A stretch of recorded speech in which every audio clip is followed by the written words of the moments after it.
dan memanggil 2 orang bujangnya beserta Ishak anaknya.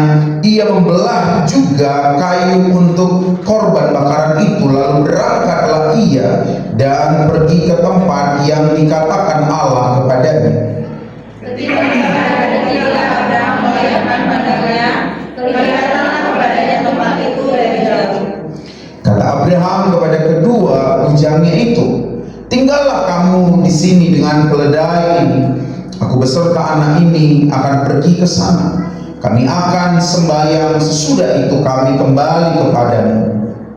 Lalu Abraham mengambil kayu untuk korban bakaran itu dan memikulnya ke atas bahu Ishak anaknya, sedang di tangannya dibawanya api dan pisau. Demikianlah keduanya berjalan bersama-sama. Lalu berkatalah Ishak kepada Abraham, "Bapa," sahut Abraham. "Ya anakku." Bertanyalah ia, "Di sini sudah ada api dan kayu, tetapi di manakah anak domba untuk korban bakaran itu?" Sahut Abraham, "Allah yang akan menyediakan anak domba untuk korban bakaran baginya anakku." Demikianlah keduanya berjalan bersama-sama.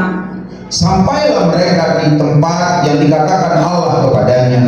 Lalu Abraham mendirikan mezbah di situ, disusunnyalah kayu, diikatnya Ishak anaknya itu, dan diletakkannya di mezbah itu di atas kayu api. Sesudah itu Abraham mengulurkan tangannya, lalu mengambil pisau untuk menyembelih anaknya. Lalu berserulah malaikat Tuhan dari langit kepadanya, "Abraham, Abraham." Sahutnya, "Ya Tuhan." Lalu ia berfirman, "Jangan bunuh anak itu dan jangan apa-apakan dia, sebab engkau mengetahui sekarang bahwa engkau takut akan Allah, dan engkau tidak segan-segan untuk menyerahkan anakku yang tunggal kepadaku." Lalu Abraham menoleh dan melihat seekor domba jantan di belakangnya, yang tanduknya tersangkut dalam belukan. Abraham mengambil domba itu lalu mengorbankannya sebagai korban bakaran pengganti anaknya. Dan Abraham menamai tempat itu Tuhan menyediakan. Sebab itu sampai sekarang dikatakan orang, di atas gunung Tuhan akan disediakan. Yesus berkata, berbahagialah orang yang membaca kebenaran firman Tuhan, tetapi yang lebih berbahagia ialah orang yang melakukannya hari lepas hari. Saudaraku yang terkasih, hari ini kita belajar tentang bukan jalan yang kupilih.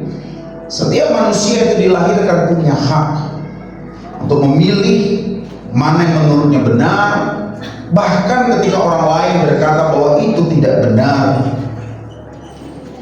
Kebebasan ini adalah bagian yang terus dipunyai dan dibawa oleh manusia. Dan ketika pilihan itu diintervensi, direnggut, diambil oleh tangan-tangan yang tak kasat mata, entah siapakah itu, secara lahiriah bahwa setiap orang akan berontak, akan melawan, dan mungkin dia akan kecewa dan terlukai hatinya. Kalau kita melihat bahwa setiap orang ketika pilihannya diintervensi, maka akan ada kepahitan di sana. Bahwa kita menjalani dari apa yang bukan kita pilih. Kita seakan-akan ditarik dan dipaksa untuk kita betul-betul menyelesaikan apa yang bukan kita pilih. Dan di sanalah saudaraku yang paling sulit diterima oleh akal sehat dan juga hati yang taat, ialah ketika kita berhadapan dengan Tuhan, di mana Dia berkeputusan untuk kita menjalani suatu musim, suatu keputusan, suatu tanggung jawab yang bertolak belakang dari apa yang kita impikan. Sedikit banyak ada banyak orang yang akan merenung di sini, akan melihat banyak pertanyaan di sini. Ada banyak orang yang ingin melayani dengan sungguh-sungguh, beribadah dengan sungguh-sungguh, merasa panggilan itu begitu kuat, begitu dekat dengan keintiman pada Tuhan. Tiba-tiba kerjaannya habis kontrak, Ada orang yang rindu dengan terus hadir dalam doa puasa, lagi senang-senangnya mencari Tuhan, tiba-tiba jadi ponis penyakit kritis. Ada orang yang sungguh-sungguh ingin merubah karakter lebih baik, dikecewain oleh sesama anak Tuhan. Ada rumah tangga yang ingin membangun mesbah doa di dalam hari-hari mereka, tiba-tiba mereka diterpa oleh badai, keretakan dalam rumah tangga, anak-anak mereka berontak, pasangan itu menjadi cekcok. Saudaraku yang terkasih, bahwa di sini ada satu titik kritis iman kita, krisis iman kita, ketika kita itu justru sedang memilih suatu jalan yang harusnya dipermudah oleh Tuhan, dan ternyata di sana jalan itu justru berbeda dari apa yang kita inginkan. Saudaraku yang terkasih, bahwa tidak jarang ada banyak orang yang berkata, Tuhan, kok hidupku berputar 180 derajat, aku tidak memilih jalan itu. Apakah sesakit ini untukku, untuk aku jalani? Apakah ini upah dari bentuk kasihku yang kuberikan kepadamu? Apakah ini upah dari sekian banyak kebaikan yang telah kutaburkan bagi sesamaku? Inikah upah dari kesetiaan yang selama ini aku berikan kepadamu? Tuhan, ini bukan daftar yang kusarankan kepadamu. Ini bukan daftar keinginan impian yang kudaftarkan kepadamu. Dan kita di sini ada sedikit merenung, ada sedikit marah. Kok begini Tuhan semuanya? Tetapi saudaraku yang terkasih, ada satu lagu yang menegaskan tentang takut kan hari esok, namun langkahku tetap, bukan suryaku harapkan,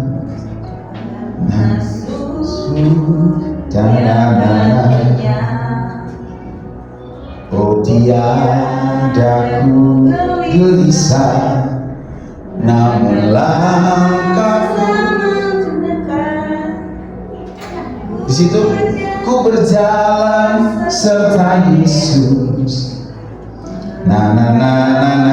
Terus di situ refnya, banyak hal yang ku pahami dalam masa menjelang, namun terang bagiku ini tangan Tuhan yang pegang. Ada satu hari esok yang tidak kita ketahui, tetapi bagaimanapun bahwa langkah kita harus tetap.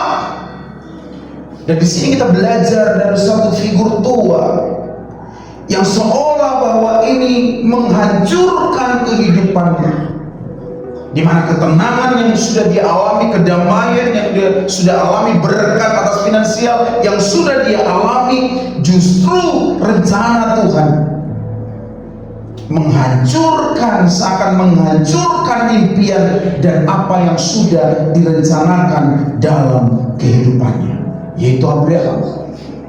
Kalau kita belajar siapa Abraham, Abraham itu sangat jelas dikatakan bahwa Abraham adalah sahabat Allah, bahwa ia menunggu selama 25 tahun anaknya itu lahir. Dan ini adalah satu perjanjian yang begitu ditunggu-tunggu oleh Abraham, dan benar anaknya Ishak lahir. Dia menempuh jalan yang panjang, istrinya dihina, dia dihina, istrinya ditertawakan, dia ditertawakan. Banyak orang berkata, gak mungkin setua itu kalian memiliki seorang anak. Dan di sini adalah Ishak itu sama dengan jawaban doa, jawaban dari pergumulan mereka, bukti dari kasih Allah yang besar, bukti dari kesetiaan Allah yang besar di masa tua Abraham. Dulu Allah berkata kepada Abraham bahwa keturunanmu seperti bintang di langit, seperti pasir di lautan. Dan justru ada yang berbeda, di mana Abraham adalah sahabat Allah, tetapi di satu sisi Abraham diuji Allah, dan apa yang diuji oleh Allah itu adalah satu penantian yang sangat cukup panjang selama 25 tahun. Dan justru ini menjadi satu pertanyaan yang besar, di mana Tuhan kau berkata, aku punya anak cucu seperti bintang di langit, seperti pasir di lautan, tetapi justru engkau ingin mengambil anak itu dariku. Ini sangat kontradiksi, ini sangat bertolak belakang. Anakku yang tunggal, anakku yang kukasihi.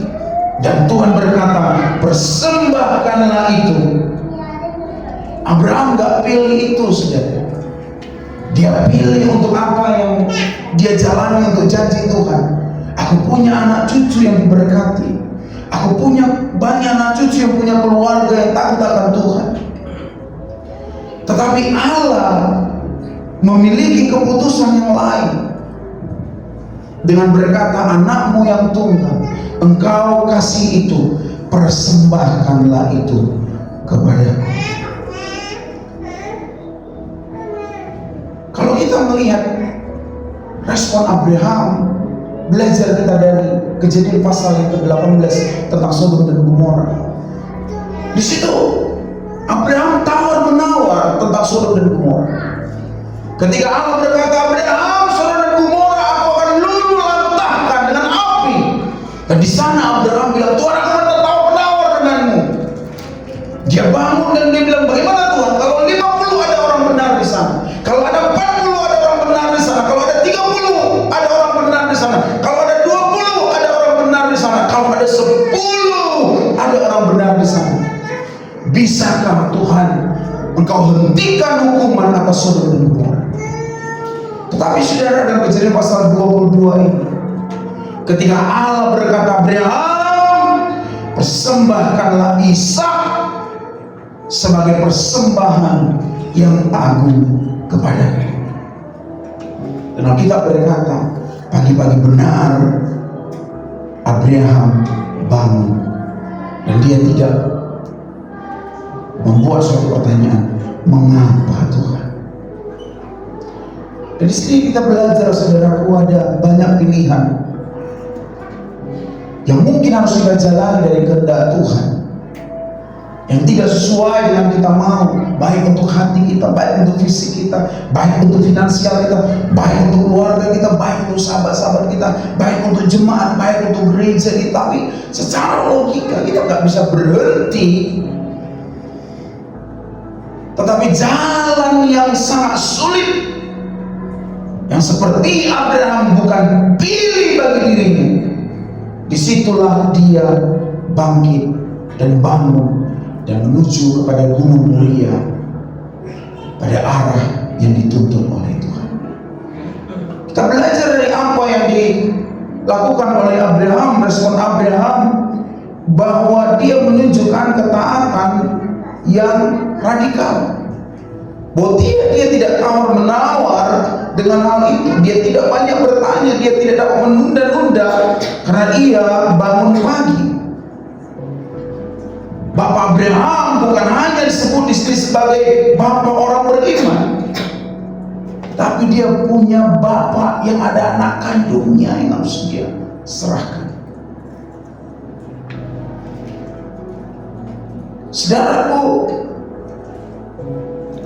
ketika pisau itu dia bawa dan perlengkapan daripada pembakaran itu dia bawa, di sini Abraham tidak tawar menawar. Bahkan ketika Ishak diikat, bagaimanalah hati dia mengikat Ishak itu. Dan Ishak bilang, Bapak, kau mengikat aku. Bapak, apakah kau mau menyerahkan aku di atas tempat persembahan? Secara hati Abraham hancur.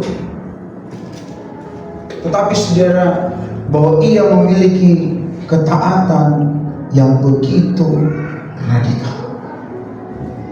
Mungkin setiap kita juga, jangankan anak, sepatu aja tuh kadang mau disuruh kasih sama orang kita berpikir. Baju kita aja disuruh kasih sama orang kita berpikir. Apa yang paling kita sukai disuruh kita kasih kepada orang itu sangat sulit sekali.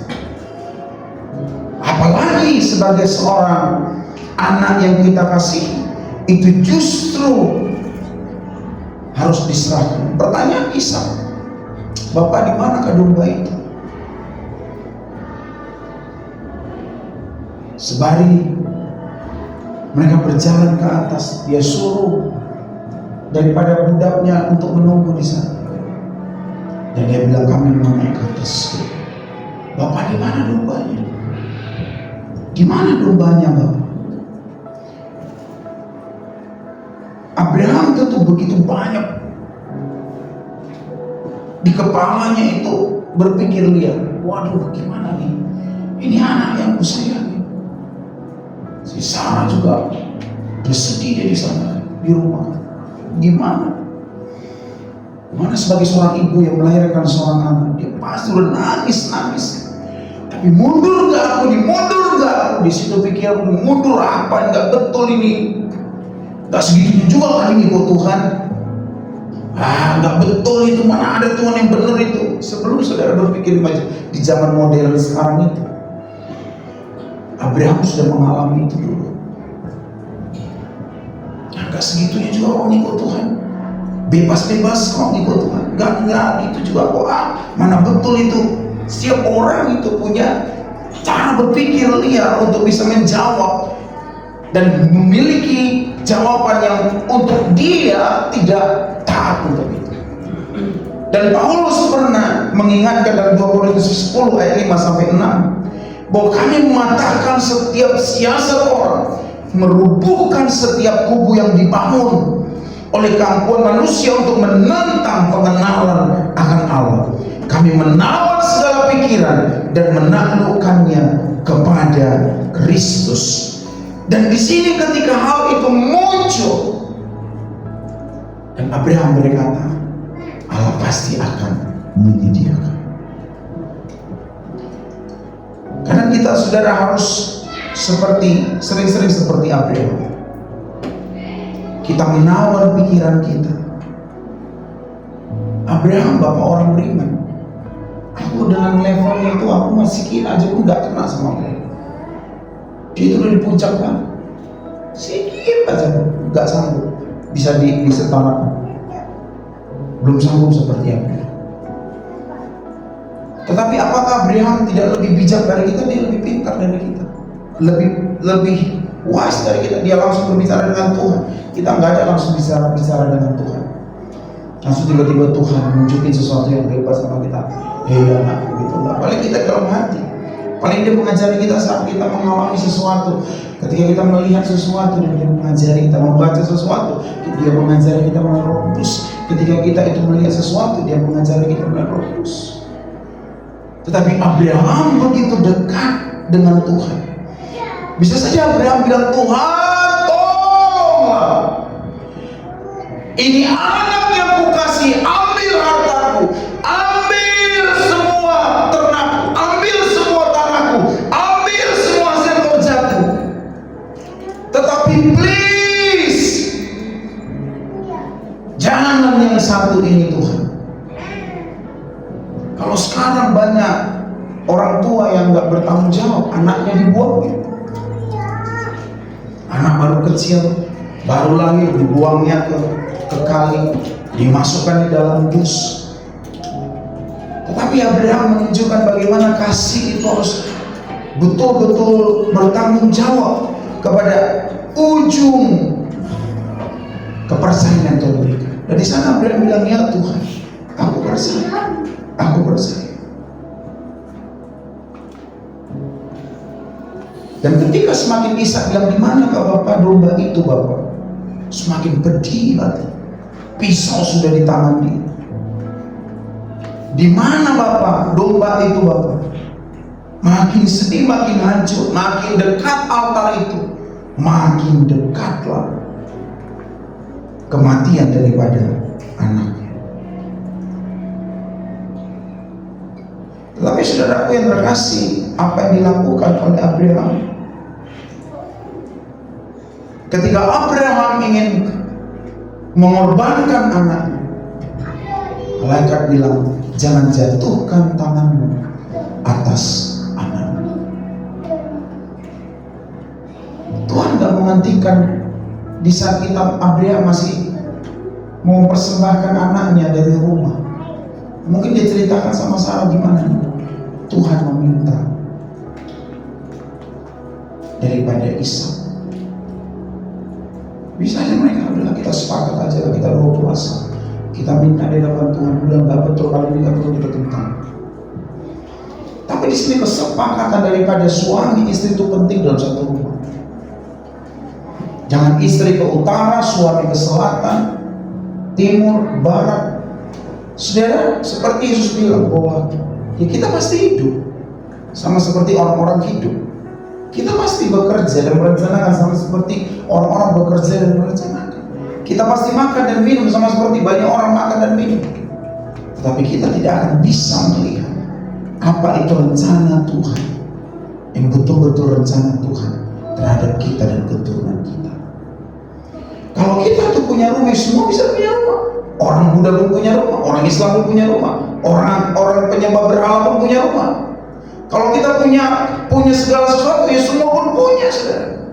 Bahkan mereka lebih hebat daripada orang-orang Kristen kebanyakan.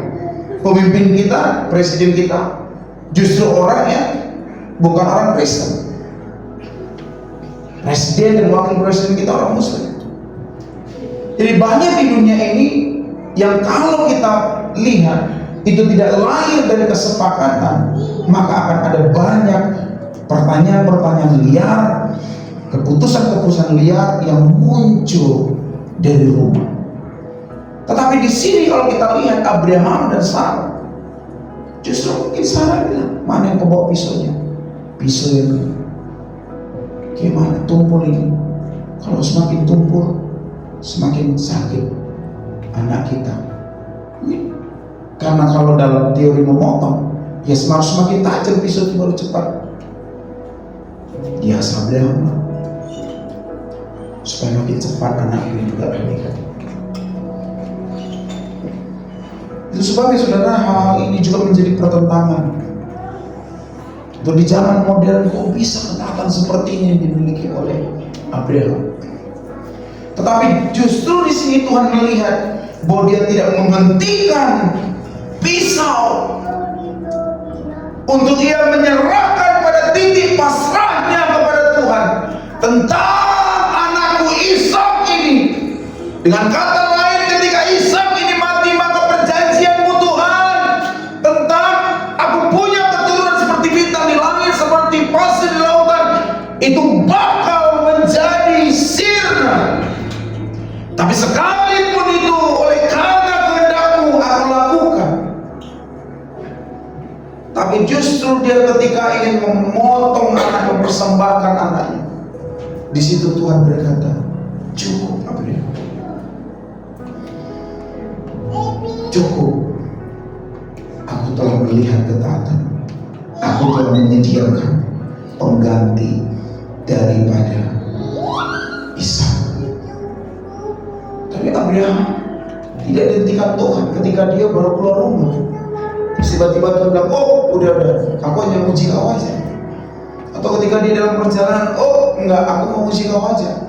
Ketika dia mau menaiki gunung Moria, oh tunggu, aku cuma ngetes kau aja. Pas lagi mereka menyusun kayu-kayu itu, oh tunggu, menyakitkan saya. Ketaatan itu menyakitkan. Ketaatan itu gak enak. Itu sebabnya kalau kita lihat Kristus yang sampai mengorbankan dirinya itu gak enak. Kalau secara teori kita enak aja kekristenan itu. Tapi kalau secara feel, secara jiwa yang betul-betul mengasihi, punya hati Bapa, kita pasti akan begitu sedih, tidak sanggupan. Tetapi disitulah Abraham menunjukkan bahwa ketaatannya, imannya diuji. Dan Abraham percaya, dia bilang bahwa Allah sanggup membangkitkan orang mati. Sekalipun di dalam kepasrahannya dia betul-betul menyerahkan anaknya, masih ada aja imannya bilang, aku percaya kebangkitan anakku. Aku percaya sebelum dia dibakar, dia akan hidup. Aku percaya api dan kayu bakar itu akan mengubah anakku. Dia percaya itu. Aku percaya kepada kebangkitan.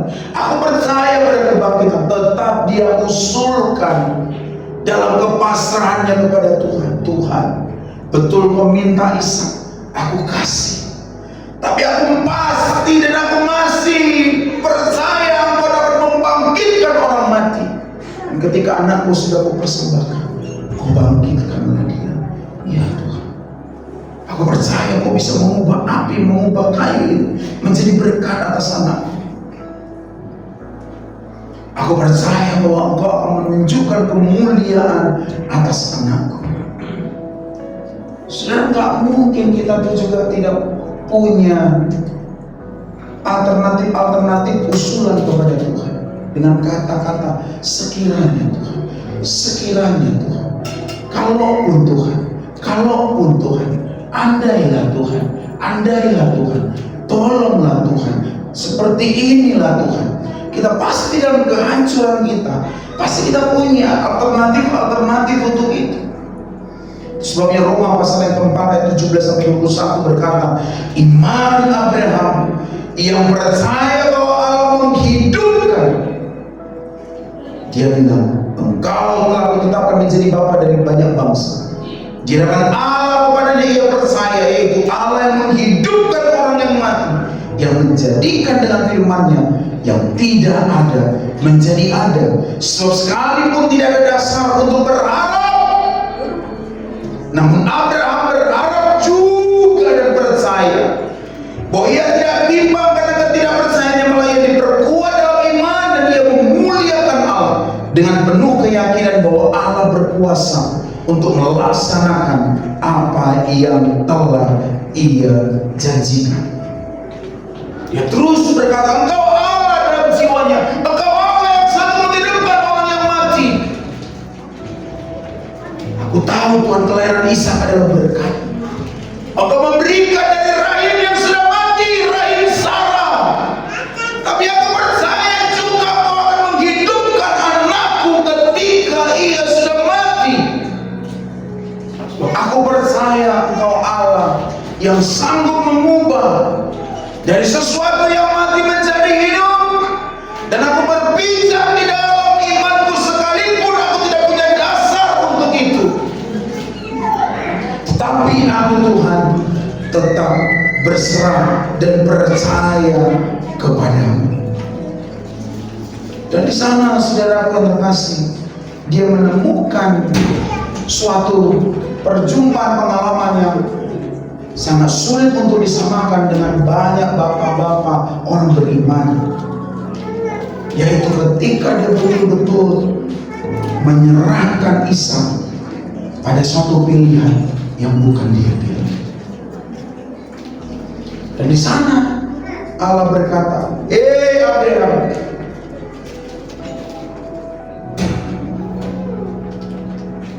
aku menyediakan domba pengganti daripada Ishak. Itu sebabnya saudara, ketika saudara mengangkat tangan saudara, ketika saudara berdoa, ketika saudara memuji, membangun mesbah dimanapun itu, akan ada tangan yang lain yang akan memberkati kita.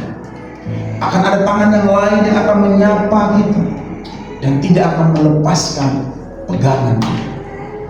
Allah kadang nggak mau main-main sama kita. Allah kadang betul-betul, ketika Abraham dia menghunus, betul-betul dia punya keinginan untuk menghunus daripada Ishak. Ini bukan cerita dongeng-dongengan ini.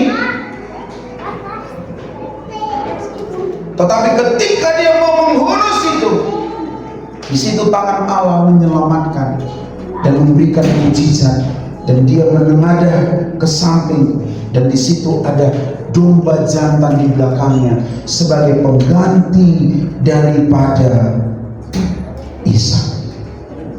Yehova Yireh, Allah menyediakan. Saudara, kadang-kadang kita itu sulit untuk mengubah persepsi kita ke arah surga. Sulit sekali hati kita untuk kita ubah. Memang untuk pilihan-pilihan yang Tuhan izinkan kepada kita yang harus kita jalani. Ada masa kita disuruh untuk setia berdoa. Ada masa kita disuruh untuk berpuasa. Ada masa kita disuruh menenangkan diri. Ada masa kita disuruh untuk lebih giat lagi. Ada masa kita disuruh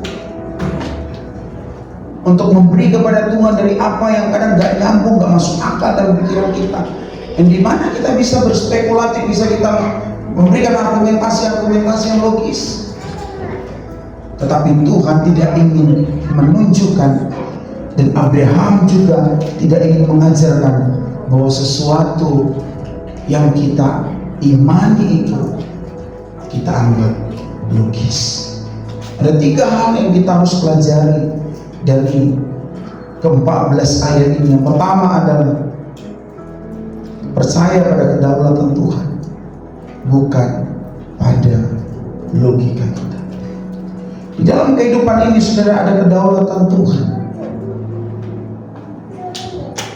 dan itu berkuasa di atas segala apapun. Mau minta ke presiden, mau minta ke panglima, mau minta ke orang hebat, mau minta ke pendeta keren, mau minta ke apapun, kalau udah Tuhan yang berdaulat, maka Tuhan akan melakukannya. Ada kata yang sering muncul di dalam pertanyaan kita dan di hati banyak orang ketika melihat kedaulatan Tuhan berlaku dan terjadi atas kehidupan. Selalu dia bertanya, percaya pada rencana itu sulitlah. Percaya pada jalan seperti itu sulitlah. Percaya pada cara seperti itu sulitlah. Mana ada manusia di muka bumi ini bisa seperti itu? Mana ada bisa? Omongan-omongan aja gitu. Mana mungkin? Mana ada Allah yang seperti itu? Mana ada firman Tuhan seperti itu? Firman Tuhan bilang begini. Firman Tuhan juga ada yang bilang begini. Sini bilang begini. Si orang bilang begini. Mana mungkin itu rencana seperti itu? Ya gak mungkin lah, gak nyambung lah, ya sulit sekali lah. Itu sebabnya, saudara, upah dari orang yang beriman, orang yang percaya akan berbeda. Hikmat orang yang percaya penuh akan berbeda. Takarannya udah pasti berbeda, saudara. Yesaya 55:8 berkata, rencanaku bukanlah rencanamu, jalanku bukanlah jalan. Karena aku bawa anakku jalan, terus dia sering bilang, berapa kilometer lagi, berapa jauh lagi, ayolah. Berapa kilometer lagi, kadang sekilometer, berapa kilometer lagi, ayolah. Berapa jam lagi, Pak, ayolah. Lagi sih, ayo kita jalanin. Berapa lama lagi, Pak, berapa lama lagi, Pak. Sebenarnya sederhana omongan daripada anak itu.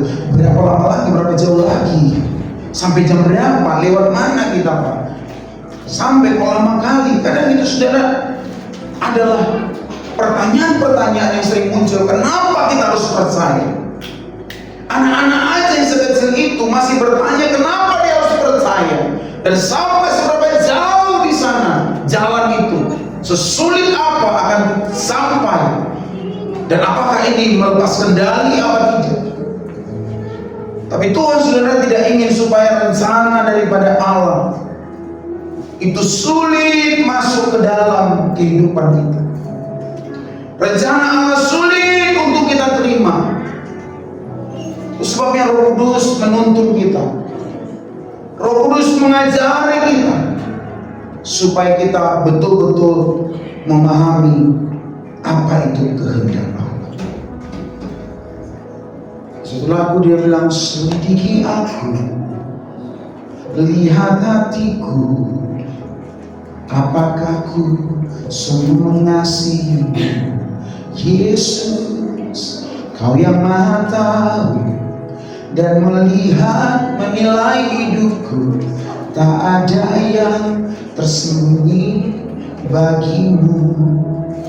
Telah kulihat kebaikanmu yang tak pernah habis di hidupku.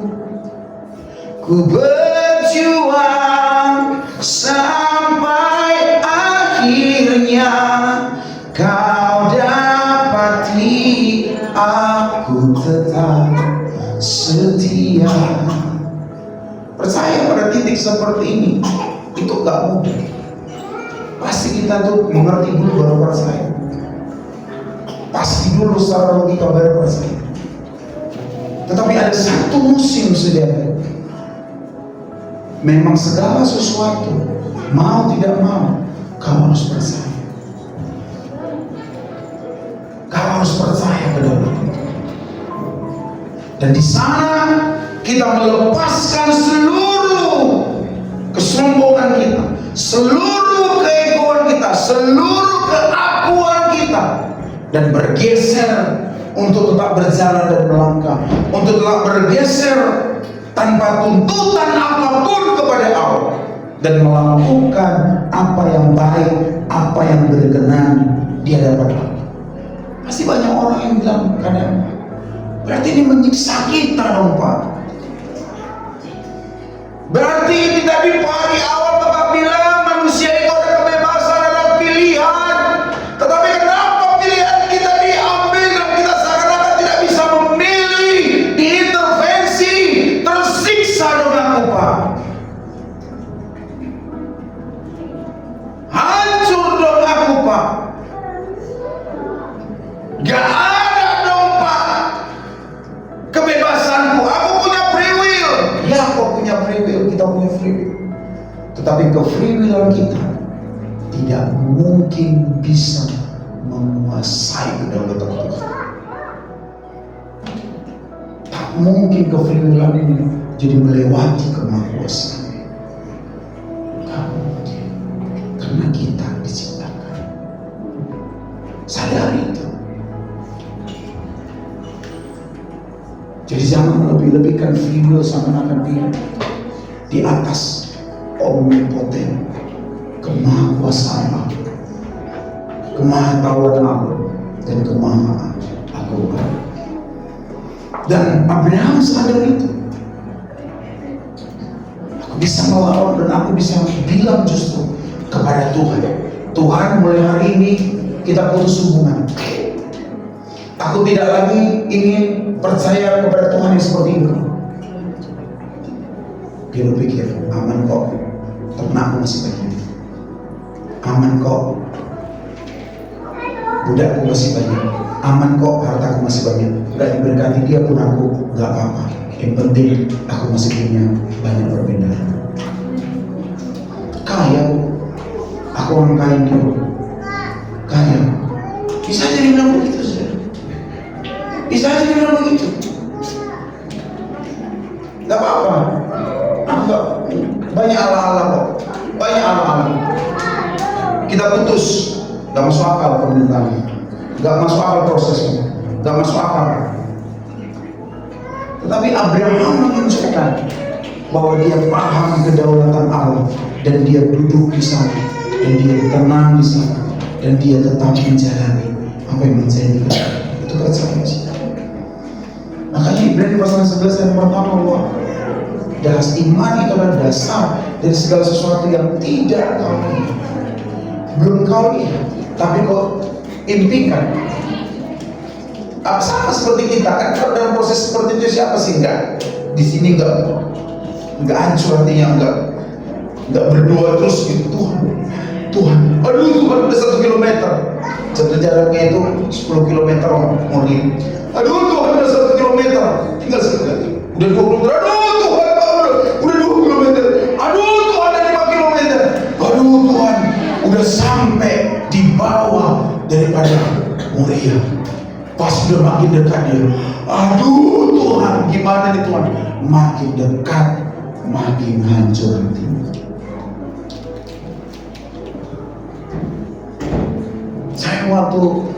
Saya mengalami ini saudara Tuhan. Saya waktu anak saya itu, saya waktu dulu saya sudah sujud di hadapan Tuhan. Saya menangis, saya berdoa di hadapan Tuhan, saya sujud, saya pegang dia, saya gendong dia, saya nyanyi, saya doa, saya gendong dia, saya nangis saya di hadapan Tuhan. Tapi di situ baru saya mengerti apa itu kedaulatan Tuhan. Kalau soal logika, aku dokter filsafat. Jangan ditanya ada logika. Dipakai di berbagai negara. Cuma di situ aku baru sadar logika itu tak ada.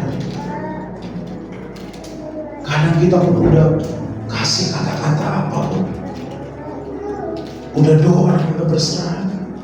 Di situ aku baru sadar, oh ya sudah hancur. Saya paham bagaimana Abraham sambil berjalan. Udah dekat, tinggal 1 kilo, tinggal 20 meter. Pas di depan itu, akhirnya dia diucap dia, Tuhan, aku percaya bahwa setidaknya pun Tuhan anak ini enggak bangkit saat ini yang dibakar, yang dipersembahkan. Pada satu waktu aku akan berjumpa dengan dia. Sampai satu kebangkitan orang-orang benar dan tubuh kami sama-sama diganti menjadi tubuh yang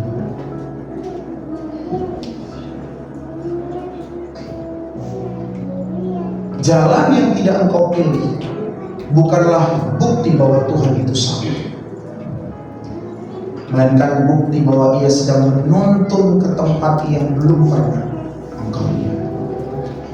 Logika berkata itu enggak masuk akal.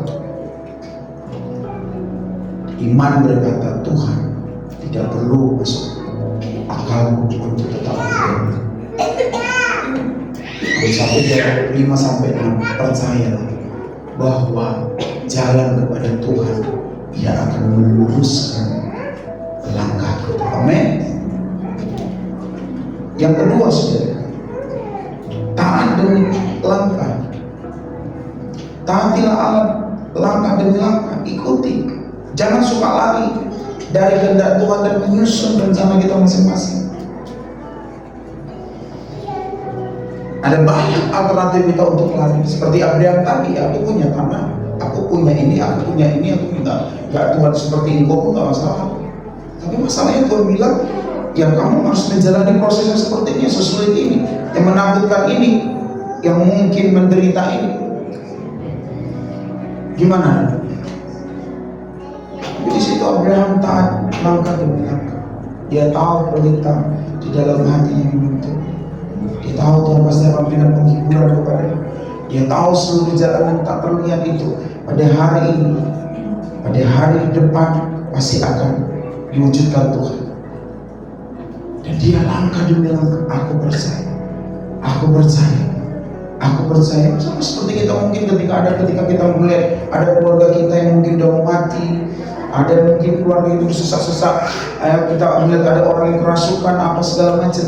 Aku percaya ada mujizat. Kalau saudara mungkin lagi sedang melamar pekerjaan, ternyata saudara lagi butuh ekonomi, lagi melamar, saudara pasti ada perkataan aku percaya. Semua kata-kata itu menuntun kita untuk kita tetap taat. Ikuti saja prosesnya dari satu langkah ke demi satu langkah. Itu petunjuk daripada Tuhan tentang satu perjalanan itu. Adventure of life, perjalanan daripada hidup. Kalau kita sering lari dari kehendaknya, maka kita tidak akan mengenalnya dengan baik. Kalau kita sering lari dari prosesnya, maka kita akan terus menyusun rencana yang seperti kita mau. Kalau kita sering lari dari kehendak dan rencana Allah, maka kita akan sulit untuk menjadi berkat bagi banyak orang. Karena kita tidak mengalami. Cuman kita knowing, kita cuma mengetahui. teori. Tetapi Abraham dengan begitu banyak air mata dia melangkah satu langkah demi satu langkah. Gak tahu lagi aku Tuhan. Yang penting aku melangkah. Kayak mana beratnya langkahnya, kayak mana hancurnya hatinya. Mungkin banyak orang yang mungkin ketika ada di sekelilingnya orang-orang pintar, orang-orang yang berpengalaman, mungkin dia bilang, ya udahlah, tawar-menawar dulu, kau usulkan dulu kayak mana alternatif lah, cari jalan dulu lah. Masa nggak bisa Tuhan, seperti apa itu? Kamu menghabis-habiskan waktu aja menyembah Tuhan tuh, menghabis-habiskan waktu aja percaya pada rencana Tuhan tuh. Tak perlu kau mengikuti seperti itulah, cari alternatif lah. Kalau kayak gitu udah nggak betul lah. Apa biasanya kita seperti itu sebelum orang modern berpikir seperti itu. Di masa Abraham sudah berpikir seperti itu.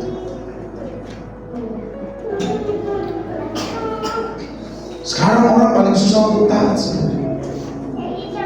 Selalu ada alternatif untuk menjawab.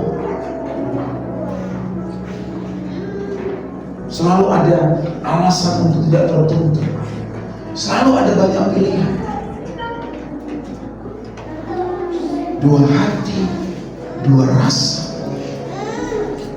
Semua ini dua-dua, bahkan sekarang udah tiga hati, 4 hati. Mana yang bisa?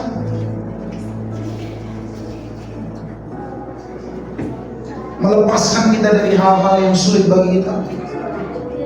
Kita akan pilih banyak hal.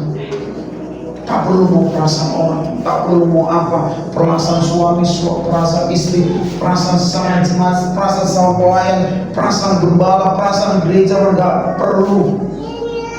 Tak perlu. Perasaan-perasaan sendiri pasti. Tapi di sini kita belajar untuk taat, langkah demi langkah. Mungkin saudara juga ketika menjalani suatu pelayanan, mungkin saudara ada kecewa sama teman-teman pelayanan.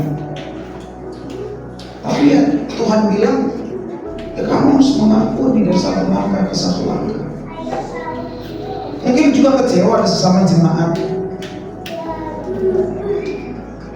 Tapi bagaimanapun kita harus mengikuti langkah yang diajarkan oleh Tuhan Yesus, yang mengampuni satu sama dua. Pahit Pak, sedih Pak. Ya mau bagaimana, itu pilihan yang tidak bisa lagi kita pilih. Barang siapa yang adalah anakku percaya padaku, ia harus mengikuti perkataan. Ampuni. Kita nggak bisa tidak mentaati suara Tuhan dari satu hari ke satu waktu.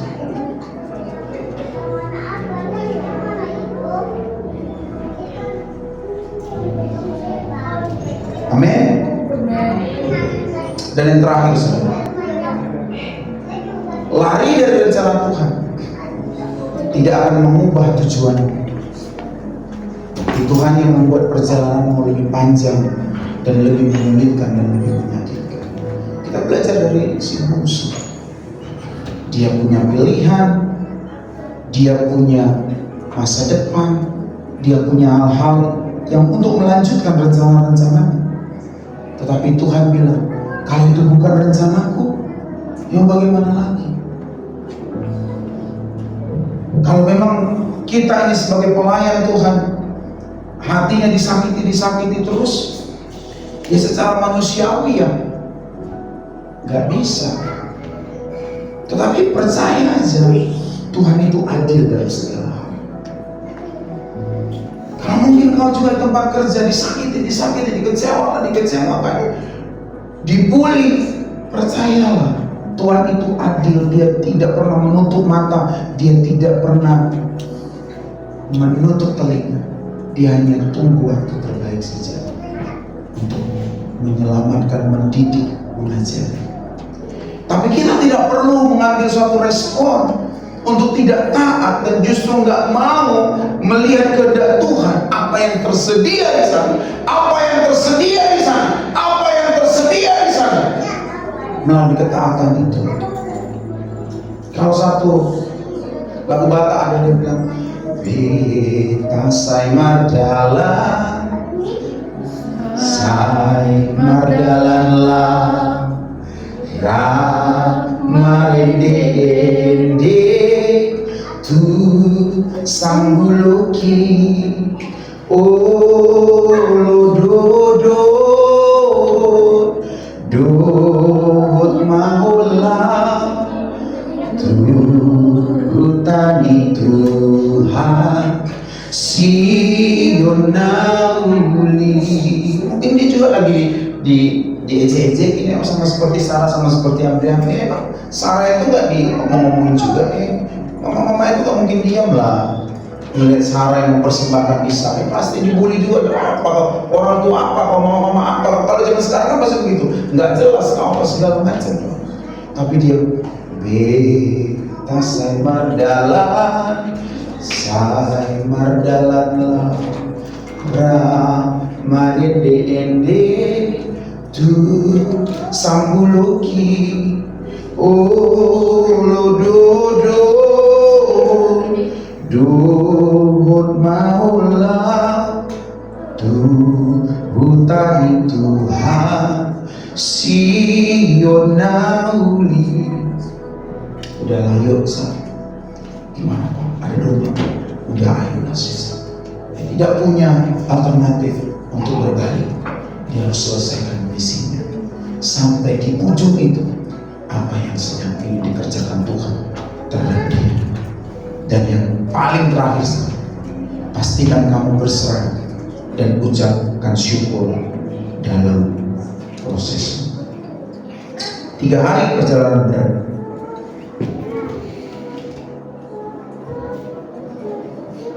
Tapi Abraham tidak mengeluh. Semakin dekat kehancuran hati dia itu, karena mempersembahkan Ishak, semakin dia pasrah, semakin dia ikhlas, semakin dia mulutnya bersyukur, semakin mulutnya memuji Tuhan. Bukan mengeluh, bukan marah. Dia tidak marah. Kenapa di awal respon dia? Pada Kejadian pasal yang ke-12 dia memanggil aku, Abraham, kenapa mesti ku respon orang ini? Kalau gak seperti ini kejadiannya, gak seperti ini rumitnya, gak seperti ini hancurnya hatiku, kenapa mesti ku respon dia? Dia bilang anak cucuku sebegini, mana itu? Tapi Abraham gak seperti itu. Dia jaga mulutnya. Dia jaga mulutnya untuk memuji Tuhan, untuk berkata, menenangkan situasi, menenangkan keadaan, untuk supaya kehendak Allah yang terjadi. Ada kalanya saudara kita akan dibawa pada satu suasana panas, suasana konflik. Dan disitulah kuasa ucapan kita akan menguji seberapa paham kita akan kehendak Tuhan dan seberapa kasihnya kita kepada Tuhan. Apakah mulut kita akan ucapkan untuk semakin memanas-manasi keadaan? Gimana nih? Bisa. Dia harusnya begini. Kau gimana, terima nggak? Kau nggak terima gini. Oke, kau punya begini. Ya kau punya kebebasan yang sama. Jadi gimana? Ya udah ajukan aja sama Tuhan, bilang aja begitu. Ya kau harus begini. Jadi gimana? Suasana hati kita gimana nih? Ya udah begini. Bisa tuh. Si Abraham selama 3 hari itu dia memberikan mulut yang bagaimana gitu. Tetapi dia menenangkan keadaan. Ini adalah kehendak Tuhan, kemuliaan Tuhan dalam hati Abraham. Sekalipun mungkin anakku gak bagi, ketika aku sudah bakar dia, pada satu waktu kebangkitan yang sama pasti aku akan alami. Kalau kita saudara dalam satu proses Tuhan seperti itu, seperti ini, Alkitab katakan, jangan sampai dalam satu mulut yang sama kau memuji Tuhan, tapi dalam mulut yang sama kau menutupi Tuhan. Dalam satu mulut yang sama kau memuliakan Tuhan, tapi dalam satu mulut yang sama kau membicarakan hal-hal yang tidak memuliakan nama Tuhan. Kita harus lebih banyak bersyukur di musim-musim ini. Kalau kita lihat sekarang harga-harga sudah mulai naik, Kalau ini sudah diizinkan Tuhan bagi kita, kita harus bilang, Tuhan, sekalipun harga semakin naik, aku percaya Engkau Allah juga yang menaikkan gajiku, menaikkan kapasitasku, menaikkan jabatanku, menaikkan mentalitasku, menaikkan banyak hal yang terbaik atasku. Aku percaya Tuhan, Engkau mengasihiku dan rencanamu tidak ada yang gagal atasku. Aku percaya Tuhan Engkau peduli padaku. Aku percaya Tuhan Engkau sungguh-sungguh baik atasku. Aku percaya Tuhan Engkau adil atasku. Kata-kata berkat. Jadi kata-kata kita tuh yang mulut kita punya kuasa itu untuk menenangkan keadaan, bukan membakar.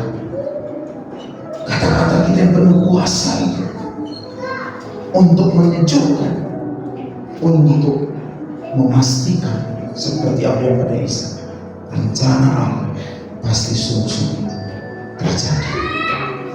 Sampai di ujung daripada mulia, dia masih bilang, kamu tunggu di sini, katanya kepada budaknya, pada pembantunya, aku dan Isa akan naik ke sana. Dia nggak bilang, ini nggak jelas semuanya kita, nggak jelas. Masa dari 3 hari nggak ada suara dia ngomong? Masa dia nggak ada mengunjungi kita datang?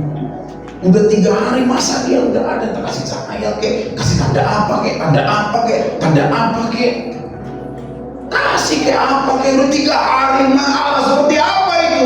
Mungkin bisa seperti itu. Jadi gimana? Kita lanjut apa enggak nih? Gak begitu. Tapi dia bilang, udah 3 hari Tuhan gak berbicara, hatiku tetap percaya. Hatiku percaya. Hatiku percaya mujizat itu nyata. Tapi itu juga hatiku percaya mujizat itu nyata. Itu juga sama seperti kita kalau pergumulan besar, gak mungkin kita hati kita gimana gitu kan. Pasti ada perkataan-perkataan iman di sini. Dan pasti kita nunggu 1 hari nggak ada juga, nggak ada sosok. 2 hari nggak ada juga, 3 hari nggak ada undangan. Aku percaya sama Tuhan. Orang yang bersyukur di tengah proses belum tentu melihat jalan keluar. Belum tentu melihat jalan keluar. Sekalipun mulut kita udah bersyukur, sekalipun mulut kita udah memuji, belum tentu ada jalan keluar. Tetapi ia selalu melihat Tuhan yang ada dalam proses, yang mengubah hatinya saat memandang keadaan yang berubah. Mungkin dalam masa-masa sulitmu, kau melihat yang baik, orang mengasihi, orang mensupport, orang mendukungmu, orang mengerti keadaanmu. Ternyata nggak ada. Gak ada yang mengerti. Gak ada orang yang kau sayangi, kau percaya pun gak ngerti kau. Semua dengan egonya masing-masing. Ya sudah. Sekalipun gak ada jalan keluar seperti itu, Tuhan ingin mengubah hatimu untuk bersukacita, untuk damai sejahtera, untuk tetap percaya rencana Allah itu baik atasmu. Saya mau pemain musik untuk maju ke depan.